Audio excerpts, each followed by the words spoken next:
তিনজন লোককে পরীক্ষা করার জন্য আল্লাহ ছদ্মবেশে এক ফেরেশতা পাঠান। তিনজনের একজন ধবল রোগী, একজন বোবা ও আরেকজন অন্ধ।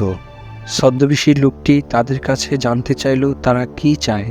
তখন সেই ছদ্মবেশী লোকটির কাছে তিনজনই বলল তারা সুস্থ স্বাভাবিক জীবন চান। এরপর ছদ্মবেশী লোক তার জাদু দিয়ে তিনজনকেই তাদের সুস্থ সবল জীবন ফিরিয়ে দিল। এরপরে সে প্রথমজনের কাছে জানতে চাইল আপনি আরও কি চান। তখন প্রথমজন বলল আমাকে একটি উট উপহার দেন। এরপর ছদ্মবেশী লোকটি তাকে একটি উট উপহার দিল। দ্বিতীয়জন বলল আমাকে একটি গাভী উপহার দেন। দ্বিতীয়জনকে একটি গাভী উপহার দেওয়া হলো। এরপর তৃতীয়জনকে একটি ছাগল উপহার দেওয়া হলো।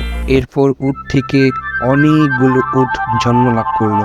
একটি গাভী থেকে অনেক গাভী জন্ম লাভ করলো এবং একটি ছাগল থেকে অনেকগুলো ছাগল হলো। এভাবে তাদের আর্থিক দুরবস্থাও দূর হলো।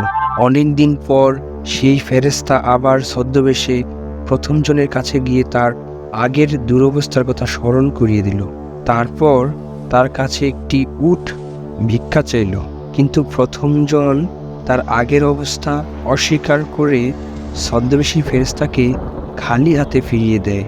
দ্বিতীয়জনও একই কাজ করে, কিন্তু তৃতীয়জন সত্যকে স্বীকার করে নেয়। সে তার সব সম্পদ তাকে দান করতে রাজি হয়। আল্লাহ তৃতীয় ব্যক্তির উপর অনেক খুশি হলেন এবং তাকে তার সমস্ত সম্পত্তি ভোগের অধিকার করে দিলেন। তো অন্য দুজন শাস্তি পায়, তাদেরকে পূর্বের চেহারায় ফিরিয়ে দেওয়া হয়।